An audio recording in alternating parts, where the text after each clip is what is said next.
بسم اللہ الرحمن الرحیم۔ فضائل قرآن علامہ علم فکری، صفحہ نمبر 53۔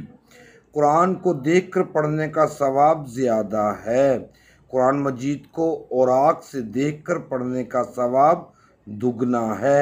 حضرت عثمان بن عبداللہ بن اوس ثقفی اپنے دادا سے روایت کرتے ہیں، رسول اللہ صلی اللہ تعالی علیہ وآلہ وسلم نے فرمایا، قرآن مجید کو یاد سے پڑھنا 1000 درجہ اجر کا سبب ہے اور دیکھ کر پڑھنا 2000 درجہ ثواب کا سبب ہوتا ہے۔ بحوالہ مشکات فضائل قرآن، حدیث نمبر 2063، بحوالہ بہقی۔ اس حدیث میں بتایا گیا ہے کہ قرآن پاک کو دیکھ کر پڑھنے میں دگنا ثواب ہے۔ علامہ طیبی اس کی وجہ یہ بتاتے ہیں کہ قرآن کا دیکھنا، اس کا اٹھانا، اس کا چھونا، قرآن پر غور و فکر کے موقع کا فراہم ہونا اور اس کے معنی و مفہوم کا سمجھنا، اس سب کی وجہ سے اس کا دگنا ثواب ہے۔ حافظ ابن حجر عسقلانی دگنے ثواب کی دلیل یہ پیش کرتے ہیں کہ دیکھ کر پڑھنے میں 2 عبادتیں جمع ہو جاتی ہیں، ایک قرآن کا پڑھنا اور دوسرے قرآن کا دیکھنا۔ اسی وجہ سے ایک جماعت کا پسندیدہ مسلک یہ ہے کہ قرآن دیکھ کر پڑھنا مطلقاً افضل ہے۔ دوسرے لوگوں نے یہ کہا ہے کہ حفظ سے پڑھنا مطلقاً افضل ہے۔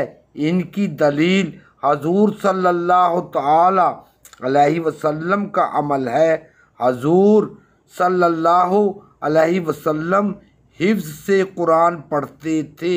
علامہ نووی نے فرمایا ہے کہ یہ حکم مطلقاً نہیں ہے، بلکہ اگر دیکھ کر پڑھنے کے مقابلے میں حفظ سے پڑھنے والے کو غور و فکر اور اطمینان قلب زیادہ حاصل ہو تو حفظ سے پڑھنا ہی افضل ہے، اور اگر دونوں صورتوں میں غور و فکر اور دل جمعی برابر رہتی ہو تو قرآن دیکھ کر پڑھنا افضل ہے۔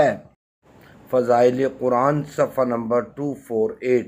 حضرت ابی بن کعب رضی اللہ تعالیٰ عنہ سے روایت ہے کہ رسول اللہ صلی اللہ تعالی علیہ وسلم نے فرمایا کہ جو سورہ تکاثر پڑھے گا اللہ تعالی اس سے نعمتوں کا حساب نہیں لے گا جو اسے دنیا میں دی گئیں، اور اسے اتنا اجر دیا جائے گا گویا اس نے 1000 آیات پڑھیں۔ سبحان اللہ۔ بحوالہ تفسیر الکشاف۔ اعوذ باللہ من الشیطان الرجیم، بسم اللہ الرحمن الرحیم۔ سورہ زمر آیت نمبر 22 to 31، آیت نمبر 22۔ افمن بھلا وہ شخص شرح کہ کھول دیا ہو اللہ نے صدرہ اس کا سینہ للاسلام اسلام کے لیے، فہو جس کے نتیجے میں ہو وہ علی نور روشنی میں من ربہ، اپنے رب کی طرف سے کہیں ہو سکتا ہے، ایسے شخص کی مانند جس کا دل سخت ہو، فویل سو بربادی ہے للقاسیۃ قلوبہم من ذکر اللہ، ان لوگوں کے لیے جن کے دل سخت ہو گئے ہیں اور وہ غافل ہیں اللہ کی یاد سے۔ اولئک یہی لوگ ہیں فی ضلال مبین، پڑے ہوئے کھلی گمراہی میں۔